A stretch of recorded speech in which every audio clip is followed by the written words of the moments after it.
20 ലക്ഷം Covid മരണങ്ങളെങ്കിലും രാജ്യത്ത് മറച്ചുവച്ചിട്ടുണ്ടാകാമെന്നാണ് കേന്ദ്ര സർക്കാരിന്റെ തന്നെ കണക്ക്. ഗുജറാത്ത് മാത്രം 1.25 ലക്ഷം കോവിഡ് മരണങ്ങൾ മറച്ചുവെച്ചു എന്നാണ് നിഗമനം. മധ്യപ്രദേശിലും പശ്ചിമ ബംഗാളിലും ബീഹാറിലുമെല്ലാം 1 ലക്ഷത്തിലേറെ അധിക മരണങ്ങളാണ് കോവിഡ് കണക്കിൽ റിപ്പോർട്ട് ചെയ്യപ്പെടാതെ പോയത്. കോവിഡ് കാലത്ത് കൂടുതൽ മരണം റിപ്പോർട്ട് ചെയ്തതിന്റെ പേരിൽ കടുത്ത വിമർശനം നേരിട്ട സംസ്ഥാനമാണ് കേരളം. മറ്റ് സംസ്ഥാനങ്ങളുമായി താരതമ്യം ചെയ്യുമ്പോൾ കേരളത്തിൽ മരണനിരക്ക് കുറവായിരുന്നു എന്നാണ് പുതിയ കണക്കുകൾ കാണിക്കുന്നത്. 2021 വൈറ്റൽ സ്റ്റാറ്റിസ്റ്റിക്സ് ഈ മെയ് 8 കേന്ദ്ര സർക്കാർ പുറത്തുവിട്ടപ്പോഴാണ് അസ്വാഭാവികമായ മരണനിരക്കുകൾ ചർച്ചയാകുന്നത്. സ്പോട്ട്ലൈറ്റ് ആരംഭിക്കുന്നു.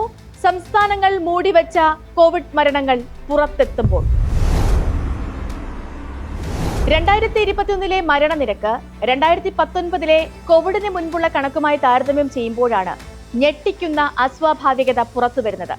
2019 ഗുജറാത്തിൽ മരിച്ചത് 4,62,284 പേർ.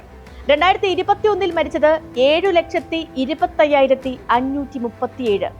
കൂടുതലായി റിപ്പോർട്ട് ചെയ്തിരിക്കുന്നത് 2,63,253 മരണമാണ്.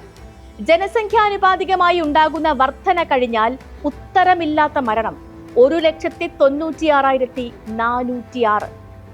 ഗുജറാത്ത് 2021 റിപ്പോർട്ട് ചെയ്തിരിക്കുന്ന ആകെ കോവിഡ് മരണം വെറും 5,809 മാത്രമാണ്. 1,96,000 എന്ന കണക്കിൽ നിന്ന് പിന്നെയും ഒരു കിഴിവ് കൂടി വരുത്തിയാലും 1.25 ലക്ഷം കോവിഡ് മരണങ്ങളെങ്കിലും ഗുജറാത്ത് റിപ്പോർട്ട് ചെയ്തില്ല എന്നാണ് അർത്ഥം. ഇനി മധ്യപ്രദേശിന്റെ കാര്യമെടുക്കാം. മധ്യപ്രദേശിൽ 2019 മരണം 4,93,328. ഇനി 2021 മരണസംഖ്യ നോക്കൂ, 7,02,527. ഇതിൽ സ്വാഭാവിക മരണനിരക്ക് കറഞ്ഞാൽ ഉത്തരമില്ലാത്ത മരണം 1,26,774. മധ്യപ്രദേശ് ആ വർഷം റിപ്പോർട്ട് ചെയ്ത കോവിഡ് മരണം വെറും 6,927 മാത്രവും. പശ്ചിമ ബംഗാളിൽ ഇതേ മാനദണ്ഡത്തിൽ ഉത്തരമില്ലാത്ത മരണം 1,52,094. അവിടെ റിപ്പോർട്ട് ചെയ്ത ആകെ കോവിഡ് മരണം 10,052 മാത്രം. ബീഹാർ കൂടി നോക്കാം. ഉത്തരമില്ലാതെ ബീഹാറിൽ സംഭവിച്ചിരിക്കുന്ന മരണം 1,35,391. ആകെ റിപ്പോർട്ട് ചെയ്ത കോവിഡ് മരണം 10,699. ഇങ്ങനെ ഓരോ സംസ്ഥാനങ്ങളും എടുത്താൽ രാജ്യത്ത് 19.9 ലക്ഷം മരണങ്ങൾക്കാണ് ഉത്തരമില്ലാത്തത്. അസ്വാഭാവികമായി ഉണ്ടായ ഈ മരണത്തിനൊക്കെ അന്ന് പൊതുവായി ഒരു കാരണമേ ഉണ്ടായിരുന്നുള്ളൂ, അതാണ് കോവിഡ്. ഇനി കേരളത്തിലേക്ക് വരാം. മറ്റ് സംസ്ഥാനങ്ങളുമായി താരതമ്യം ചെയ്താൽ ഏറ്റവും കൃത്യതയുള്ള കണക്ക് കൊടുത്ത സംസ്ഥാനങ്ങളുടെ മുൻനിരയിലാണ് നമ്മുടെ സംസ്ഥാനം. ഇവിടെ അസ്വാഭാവികമായ മരണം 65,655 മാത്രമാണ്. അതിൽ 44,721 മരണവും കോവിഡ് മൂലമാണെന്നാണ് കേരളം നേരത്തെ തന്നെ റിപ്പോർട്ട് ചെയ്തത്. കോവിഡ് കാലത്ത് മന്ത്രി കെ ശൈലജ ഏറ്റവും കൂടുതൽ വിമർശിക്കപ്പെട്ടത് 2021 മരണനിരക്ക് ഉയർന്നതിന്റെ പേരിലാണ്. രാജ്യത്തു തന്നെ ഏറ്റവും കൂടുതൽ മരണം നടക്കുന്നത് കേരളത്തിലാണെന്ന് പ്രധാനമന്ത്രിയും കേന്ദ്ര ആരോഗ്യമന്ത്രിയും പലവട്ടം പറഞ്ഞു. സംസ്ഥാനത്ത് പ്രതിപക്ഷം മുഴുവൻ അത് ആവർത്തിച്ചു. 2021 തിരഞ്ഞെടുപ്പ് പ്രചാരണത്തിൽ പോലും ഇത് വിഷയമായി. ഇവിടെ കോവിഡ് കണക്കുകൾ റിപ്പോർട്ട് ചെയ്യുന്നുണ്ട്. മറ്റ് സംസ്ഥാനങ്ങളിൽ അത് ചെയ്യുന്നുണ്ടോ എന്ന് പരിശോധിക്കണമെന്ന് ആവർത്തിക്കാൻ മാത്രമേ സംസ്ഥാന ആരോഗ്യ വകുപ്പിന് സാധിക്കുമായിരുന്നുള്ളൂ. കോവിഡ് റാണി എന്നുവരെ വിളിച്ച് അധിക്ഷേപിച്ച സ്ഥിതിയുണ്ടായത് ഈ മരണനിരക്കിന്റെ പേരിലാണ്.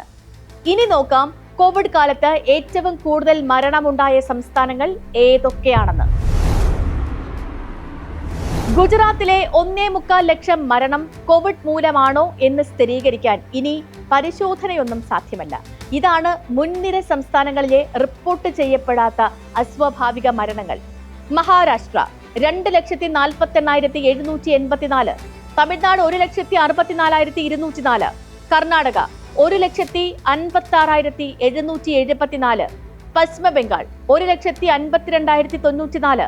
ബീഹാർ 1,35,391. ഉത്തർപ്രദേശ് 1,03,108. ആന്ധ്രാപ്രദേശ് 81,820. രാജസ്ഥാൻ 75,317. ഹരിയാന 67,811. കേരളം 65,655. നേരത്തെ പറഞ്ഞതുപോലെ ഇതിൽ 44,721 മരണങ്ങളും കോവിഡ് മൂലമാണെന്ന് കേരളം റിപ്പോർട്ട് ചെയ്തിരുന്നു. മരണനിരക്കിൽ കൂടുതൽ കേരളമാണെന്ന് അന്ന് പറഞ്ഞുവെങ്കിൽ ഇപ്പോൾ 13ാം സ്ഥാനത്താണ് കേരളം. ജനസംഖ്യ ആനുപാതികമായി നോക്കിയാൽ കേരളത്തിൽ മരണം ഏറ്റവും കുറവാണെന്ന് കാണുകയും ചെയ്യും. കേരളം, ഉത്തരാഖണ്ഡ്, അസം, ഡൽഹി ഈ 4 സംസ്ഥാനങ്ങളാണ് കോവിഡ് മരണങ്ങൾ റിപ്പോർട്ട് ചെയ്തതിൽ ഏറെക്കുറെ സത്യസന്ധത കാണിച്ചത്. റിപ്പോർട്ട് ചെയ്യപ്പെടാത്ത ഈ കോവിഡ് മരണങ്ങളുടെ കണക്കിന് മറ്റൊരു സമാനത കൂടിയുണ്ട്. ഇന്ത്യയിൽ റിപ്പോർട്ട് ചെയ്യാത്ത കോവിഡ് മരണങ്ങളെ കുറിച്ച് ലോകാരോഗ്യ സംഘടനയുടെ റിപ്പോർട്ടിലും സമാനമായ കണക്കാണ് പറഞ്ഞിരിക്കുന്നത്. 26 ലക്ഷം മുതൽ 54 ലക്ഷം വരെ കോവിഡ് മരണങ്ങൾ ഇന്ത്യയിൽ റിപ്പോർട്ട് ചെയ്തിട്ടില്ല എന്നായിരുന്നു ലോകാരോഗ്യ സംഘടന പറഞ്ഞത്. അന്നത് വലിയ വിവാദമാവുകയും ഒക്കെ ചെയ്തതാണ്. ഇപ്പോ കേന്ദ്ര സർക്കാർ പുറത്തിറക്കിയ കണക്കിൽ മരണ കാരണം കോവിഡ് ആണെന്ന് പറയുന്നില്ല. പക്ഷേ 2 വർഷത്തിനിടയിൽ ഇത്രയേറെ മരണങ്ങൾ കൂടുതൽ റിപ്പോർട്ട് ചെയ്യാൻ കോവിഡ് അല്ലാതെ മറ്റൊരു കാരണവുമില്ല. ഇനി ഒരു കാര്യത്തിലെ തീർപ്പുണ്ടാകാനുള്ളൂ. കോവിഡ് മരണങ്ങൾ മനഃപൂർവ്വം മറച്ചുവെച്ചതാണോ, അതോ പരിശോധന ഇല്ലാത്തതിനാൽ തിരിച്ചറിയപ്പെടാതെ പോയതാണോ? സ്പോട്ട്ലൈറ്റിനെ മറ്റൊരു വിഷയമായി നാളെ ഇതേ സമയം.